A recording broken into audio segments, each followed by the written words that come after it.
Welcome in. Perfect place to ask questions about astrology. I'm pumped up, fired up, and ready to go. Sun in Scorpio, Moon in Pisces. What does this mean for you? The zodiac sign Capricorn is associated with time. Each zodiac sign has an archetype. I say everybody is all 12 zodiac signs. Your sun sign is where your strength is, the strongest archetype. But when it comes to the astrological chart and looking at reading it, all 12 of the zodiac signs are together a culmination of your being, your constitution. Call it the zodiac constitution. What do you got? Oh, you're a Scorpio rising and a Scorpio sun. Wow. Take after your father's side. I see. And a Libra moon. Ooh. Oof. I say oof like that. I say oof. Like a pain in my side. Because, well, I should say oof and oof. Oof, You know, it has its pros and it has its cons. But the mother, in astrology, the mother is associated with, and so with the moon in the 12th house, if you're a Scorpio rising, I don't know, because I just met you, I would use that as a reference point and we could start there. I would go around the whole chart, right? Scorpio in the first house makes you penetrating, individual, intense. Not the best relationship with the mom. Chart here that I have here. Exhibit A here. This is a transit chart. And you'll see people coming in and out because I'm in a public place. So don't mind the people. They're not spirits, they're people. So it makes it a little interesting here. It looks like spirits coming in and out here, doesn't it? Anyway, this is the 12th house. This is where your moon sits, in the 12th house. And so there's two parts to it real quick. The 12th house is the place of secret sorrows, and it's also the place of hidden potential, right? So there's some hidden potentials when it comes to the mother figure, and there's some secret sorrows when it comes to the mother figure. Now, this is everybody. Everybody has secret sorrows, and they have hidden potential with the mom. Not everybody, because not everybody has the mom in their life. But with the moon in the 12th house, the moon, the sun, the rising sign, these are three significant pieces in the astrological chart. And the circumstances and the life experiences with the mom are, I don't know if it's this side or this side. It might be one of the sides. It might be the lower back, because it's in Libra. Scorpio, on the ascendant, this configuration here, this is the 11th house. This is Scorpio in the 11th house. You notice how you've been sharp with your word, quick to cuss someone out.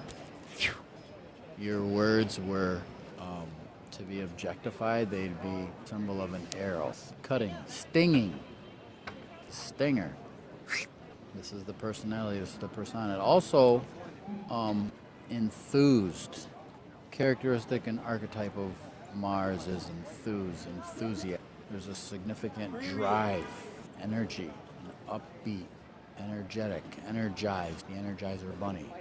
You know, it's 2 o'clock in the morning, you're like, I'm still going. It's probably because you had a coffee we're energized, we're a lot more fire under our, so there's that. And so we also have to watch our temper a little bit before we cuss somebody out. Why I oughta. And one of the remedies to acknowledge in the relationship or what it holds, whether it holds value or not, but still valuing yourself and the energy that you spend. You could utilize that energy for something that's worth it. That's the remedy. How do we deal with the remedy and the anger and the frustration and the irritation before we sting or release this energy? We work with our breathing techniques. The box breathing is something that I'm a fan of. I'm a fan of this box breathing technique. 4 inhale, hold for 2, exhale for 8. That's one cycle. It's one set series. Breathing is so important, and not for nothing and for something at the same time.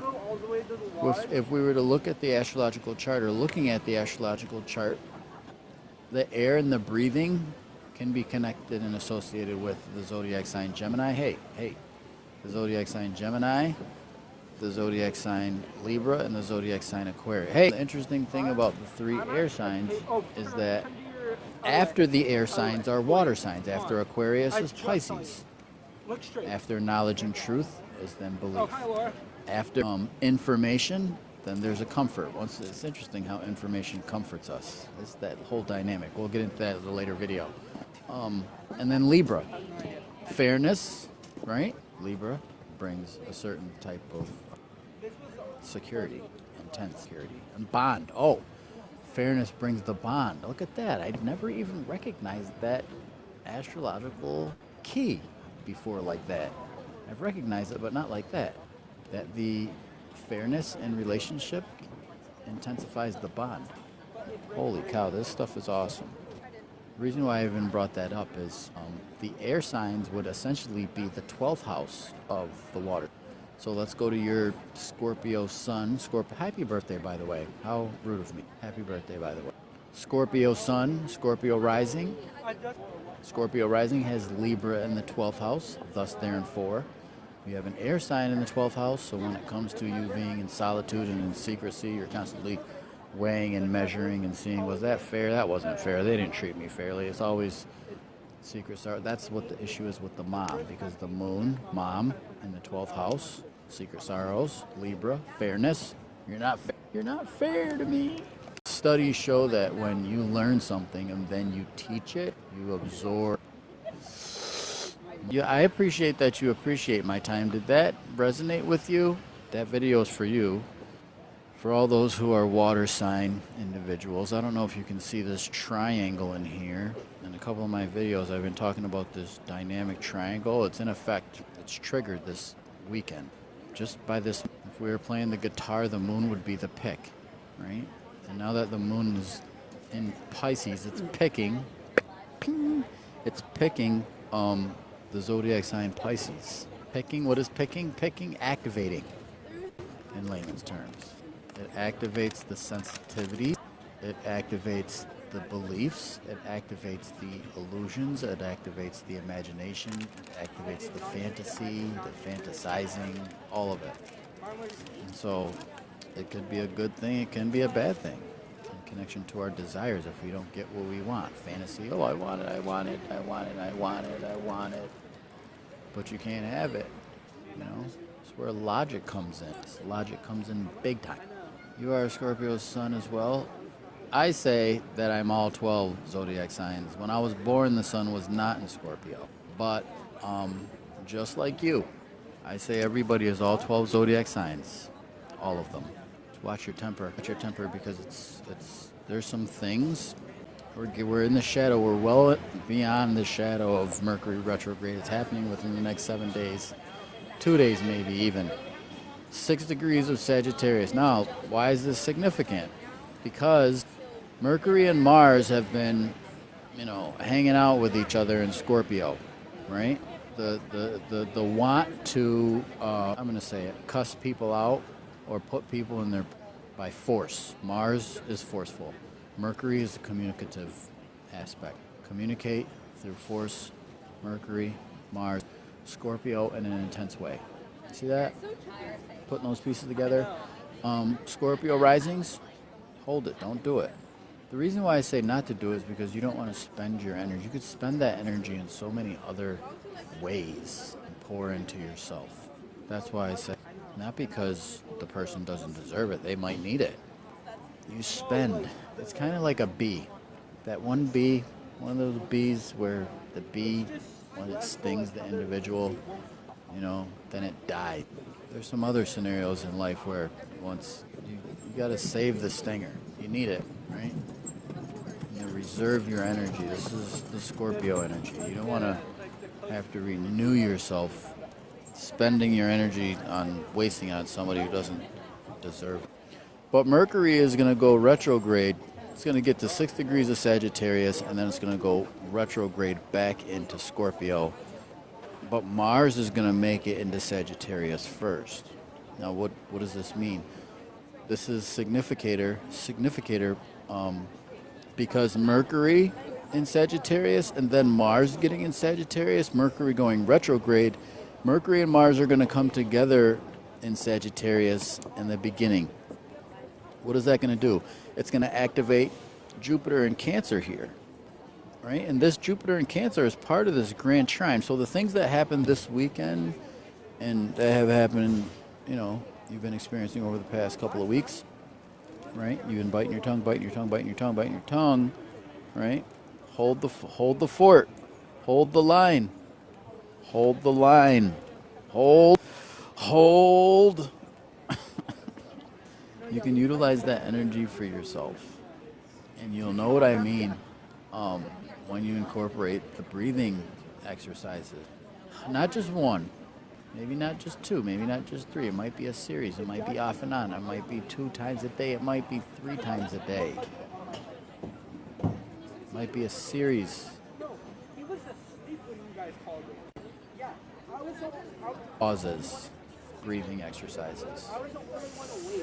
Right? Mercury in Sagittarius actually points to the nervous system and the central nervous system, right? Because Mercury not only deals with communication, it also deals with the nerve, right? Mercury is the messenger of the gut. And when we look inside the anatomy and the physiology, we find the nervous system and we find the nerves that send messages, right, throughout the body, the messaging system. Mercury, the messenger, the nerves, messages. You get it? So that system is so important to keeping the central nervous system at this peaceful state.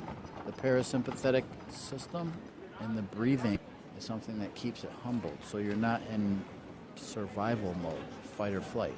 That's one of the main reasons why you don't want to spend your energy on other people. They don't deserve to take away from yourself and your parasympathetic system to be peaceable, because then it takes away from your intuition. It takes away from your inner senses, right? It gets you off course of what your schedule is, what you're supposed to be doing, that you set for yourself. It just throws you off. Hold the line, stay the course. And there's a significant amount of growth. And the reason why I say growth is because Mercury is in Sagittarius. So much learning. Right? There's a connection. Now that Mercury's in Sagittarius, there's a connection between Mercury and Sagittarius and Jupiter and Cancer. So look at how Scorpio Sun and Scorpio risings have Jupiter and Cancer in the 9th house. Oh, the growth is not done. The growth is just when Jupiter leaves Cancer, then it's going to start dying down, but not yet. Jupiter is in Cancer here at 24 degrees, and it's going to go retrograde. It's not done in Cancer. No. There's a lot more growth, especially for Scorpios and Scorpio risings. And it's interesting how the person doesn't even have to be there. Another beauty to the breathing exercises. You're sending this message to your body. You're controlling the inner self, and through breathing slowly and deeply, you're telling your body it's okay. Your body's like, okay. Your mind's like, all right. Yes, we are safe. Yes. And then it starts tapping into the subconscious. It starts digging into the subconscious, and things start surfacing from the past. And the things from the past. And then, like, say for example, you had you had someone use you, right? Or you had some relationship issues that, goddamn, just weren't setting right with you. You're just, something's wrong. Something's not right. What is it? When you start controlling the parasympathetic system, doing your breathing exercises consistently, it's not just one day. It might take 2 weeks. And you're telling your body it's okay, and then your mind's like, okay, your nervous system's like, okay, all right, we're gonna go into the subconscious. Bloop, right? That's supposed to be a drop of water. Bloop, bloop, splashes into the subconscious. You might even start dreaming. Your dreams will start talking. It's not crazy. It seems crazy. You're like, holy shit, my body started, goddamn. Like when you start doing homeopathic things, you're like, wow, I can't believe that aloe vera healed me like that. Wow, I got 8 hours of sleep. Wow, I can't believe I feel so much better. Wow, I can do somersaults. I can do backflips. Holy cow, wow, look at this. Just goddamn, I can do all these things. It's natural, but it seems amazing. It seems miraculous because, you got away from it. hey, why don't you hang out anymore? You're like, I don't even know. There's just something else that I gotta do. I gotta do something. There's something else that is immediate in my life, and it has a lot to do with my wealth and my health. That is the grand water trine. I don't have time. Saturn, you see? Where's Saturn? See this Jupiter in Cancer here? This Jupiter in Cancer here, first of all, Jupiter is exalted in Cancer. Let's apply this. This is starting to recognize up to this point, stage in development in my life, that I'm not selling astrology no more. I'm not predicting. Let's utilize this as a mirror for healing. Using myself as the test subject is one of the reasons why I'm so confident in the stuff that I say. Why I say what I say when I say it. As I say this. Love this stuff. I love this stuff if nobody was here, because it reveals itself. That's why it's so important for you to know your astrological chart. I can't tell you, even if you don't understand astrology and you still want to come to me for a reading, you go to other astrologers for readings, that's fine. Still memorize your chart. There's only 10 planets. And then you unlock stuff. What do they say? Something code, I'm telling you. Unlock really a thing. And lock combinations that unlock don't even come from people. They come from your own self. Isn't that amazing? Zodiac sign in the commentos. Who's next? And reach these milestones with me. You don't really get out of your mind. We say get out of your mind. You're stuck there. Until you're terminated up to the point. So you don't really, it's a figure of speech, really. How else can you look at that? You can look at that as it's not getting out of your mind, because you don't leave. You go, I actually go more, I internalize more and become comfortable the inner place. Welcome in. If you just got here, you're into astrology, you came to the perfect place. As an Aquarius sun, Scorpio moon, I feel defeated. The first question that comes to my mind is defeated how? Not for nothing and for something at the same time. Health-wise, okay, I love this. I don't love that you feel defeated, but I love this. I love it because we strap on my super health hero Velcro strap. Okay, so you feel health defeated. There's so many things. I want to sit you down. I want to send you this intake form and have you fill out this intake form and see what's going on. How's your sleep? They say, I realize now, it is said, studies show that sleep is important.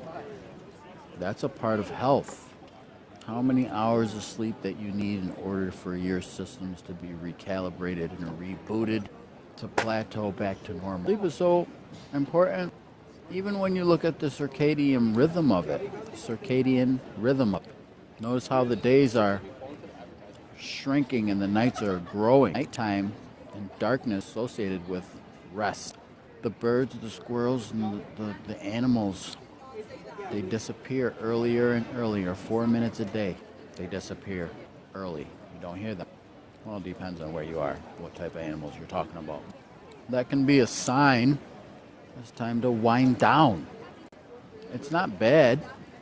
It's not bad, it's not good. I'm not going to use those two words for the sake of this conversation. Let's just look at it for what it's worth.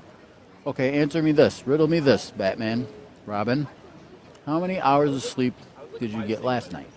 We're talking about health, because health starts with the rest, I think. I don't have my other phone to check it. I'm going to check it later. Now. Well, we're going to check. Okay, 6 hours. Now, do you usually operate well on 6 hours? Yes or no? Let me know. This is the intake. This is a verbal. Okay, usually operate okay. You operate better on 8 hours.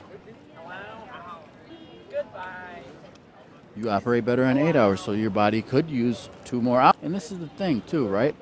When you get more rest, then the other things kind of fall in place. Try it.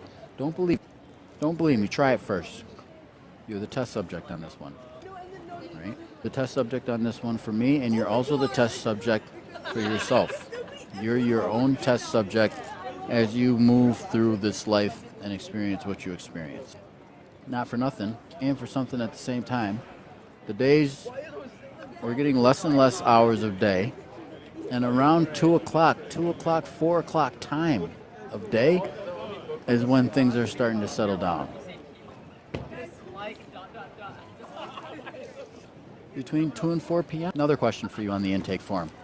Are you engaging in strenuous activities towards the end of the day? Like after 4, are you doing papers and thesis and challenging things? Or are you winding down and setting yourself up for your ritual, your evening ritual to prepare for this glorious place of rest? That's the most important place. So it's the rest. Okay, so we got the rest. So we have some things that we can tinker around with. 6-8 hours, 6-8, 6-8, 6-8. Now, I want to let you know, share this with you that, if you go to bed at 6, you don't really get to bed until like 7. Because there's like an hour of theta. It's 30 minutes of theta and then 30 minutes of like whatever you're doing, thinking about, the day or whatever, as you're winding down. And that's if you're working with a breathing sequence of breathing to bring yourself and to lower your temperature for cool down, kind of like after you run a marathon. You don't want to just sit down. You want to like do some light jog to a walk. It's a gradual thing. Same way to getting to bed. Like if you're getting ready to go to bed, an hour before bed, you turn the phone, you take the phone time down or off. Then you get your ritual, you do your lavender, your bath, your breathing, and then you get to rest. That's a whole sequence of like an hour. So, I'm going to go to bed at 6. Okay, you don't really get to bed until 7. Why am I talking about these things? This is the part of your health to recalibrate it. There's nothing bad about your health right now. It's just a matter of recalibrating. Nothing good about it. There's nothing bad about it. It's a recalibrate. It's an up. It's an ebb and flow. It's an up, circle, cycle thing. Are you with me? Now, we can plug in the astrology of it. Aquarius, Sun, Scorpio, Moon, Aries risings. Okay. So I'm going to bring you to Exhibit A. This is Aquarius here. This is Scorpio here. Now, for starters with you, because the moon is in Scorpio, and now that the sun is in Scorpio and Mars has been there too, you've been agitated a little bit. The emotion's been a little bit on edge. You might be eating out of comfort because of some circumstances. You might be a little bit uneasy with the emotions. You might need a little more tender, loving care from yourself first. But it's tender. There's a tenderness and a need. There's needs that need to be fulfilled. You might have to do it on your own. I don't know. Anyway. Because the moon is in Scorpio. This is why I say it's tender. Sun is in Aquarius here. This Aquarius here, if I draw a line from Aquarius to the center, and I draw a line from Scorpio to the center, I get this 90-degree angle here. That's 90 degrees. Now, 90 degrees in astrology? You think so? I lost you. Clear. You lost him, Doc. You lost her. Clear. So, Aquarius to Scorpio. You have the moon in Scorpio, you have the sun in Aquarius. That's naturally a 90-degree aspect. It's a challenging aspect, and it's also an aspect of growth, significant growth. Millionaires, billionaires, cadillionaires, they have a lot of squares and tension in the chart, a lot of red lines bouncing around. You're like, how can that be? How come they don't have like trines and harmonious aspects? So it's because the tense aspects and the tense circumstances in life actually molds like a diamond, the process of a diamond turning into a diamond, the process of a pearl turning into a pearl, all that tension and strife and brings this beautiful thing. So there's some beautiful moments that you've come to in your life due to trials and tribulations, you dealing with your emotions, your family issues, and you striving to be this independent individual who you are. This month, knowing this is how to pressure, I perfectly placed word. Thank you so much. Now that we know that Aquarius and Scorpio are 90 degrees from one another, and it's a little bit tense at this time, where things are a little bit stressed. The sun in Scorpio is triggering this. Notice the lady in red as I say trigger. That's interesting. Now that you notice this, you know that you need to pour a little bit more into yourself, right? Do you notice how your stomach has been upset when you eat lately? You're eating based on time instead of listening to your body. My thyroid acting up too. Yeah, we could blame it on the thyroid, but it's more so a thing of you listening to yourself and you being at an astrological tense state. So it requires us to recalibrate. I'm going to use the word recalibration now. I've been looking for that word for a while. Because I got outside of saying good and bad. Because what's good for somebody could be bad for another person, and vice versa. Bad for this person, good for that person, vice versa. But when it comes to the body, and when there's some type of dis-ease, it's a matter of recalibrating. That's exactly what you're feeling. You're resting. I talked about resting, and there's a thing of resting when you're resting, sleeping. And there's also a state of rest when you're awake as well. But before I get into all these methodologies, I'll have you fill out this intake form that I need to create, and have you fill it out. It's like a 30-minute sit down where I ask you some questions and I'm looking at your astrological chart and we come up with this plan that's going to work for you. That's the only way to do it. The astrology is part of it, and the other part of it is your actual life and what you're actually doing, because it has to make sense. But now that you've shared that little piece of information, and that's only two-tenths of it. You shared 2/10. You shared the sun and you shared the moon. And now that we know that the moon is in Scorpio, being triggered, your mothering, right? How you're looking at your mothering and your mother's mothering and your mother figures and those who acted like the mother in all these circumstances, right? We're being bombarded, right? Because of this trigger, the sun is bringing a light, shining a bright light on your emotions and your feelings. If you didn't get an opportunity to express them last month, they're boiling now. Why do I use the word boil? Because Mars is here. Mars is like, makes me think of the movie and the archetype. Any gladiator movie, any arena warrior fighting, military, any poking, right? You feel like you've been poked. Challenging to digest your food and eat under those conditions. Not necessarily you being out in a war, A1 to base, we got a situation here. Abort. Not only of you being out there, but like in your own mind, if you will. Right? It's like a battlefield of the mind. And it makes the stomach uneasy because your moon is in Scorpio, and Mars and Mercury is the battlefield, Mars of the mind, Mercury in Scorpio, where the moon sits. So that piece of information there, now that we notice that, right? Just because it's 12 o'clock noon, maybe we skip the meal or we incorporate another type of food. Maybe it's a water that we incorporate depending on how you feel or how you're handling your emotions. They say it's dangerous to eat when you're upset. And I've experienced using my as a test subject. It's important to take care of yourself in tandem to the astrology. This is why in my videos I say peace and wellness now. It's a reminder for myself to be at peace, check myself, my inner peace, my sleep pattern, my shoulders, are my shoulders shrugged up, am I hungry? In order for us to even be at a plateau, to even be able to play the game of life, it would benefit us to be able to be at this. You've got to have all the tools. Before the soldier goes out in the field, you got the gun, check, knife, check, communication device, check, backpack, check, canteen, check. You know what I'm saying? All these things, check, right? Did I get 8 hours? Check. Did I eat? Check. Did I bring lunch with me? Check. Did I bring peanuts with me? Check. Did I bring water? Check. Did I bring a banana? Check. Did I do hum num yo rain yo kills? Check. Right? Otherwise you're uneasy, you're gonna get sick. And it happens in the mind first. And we know that you're experiencing this tension with the square. I mean, we don't have to, but it would benefit us to look at that and acknowledge that and see some of the dynamics there. Does that make sense?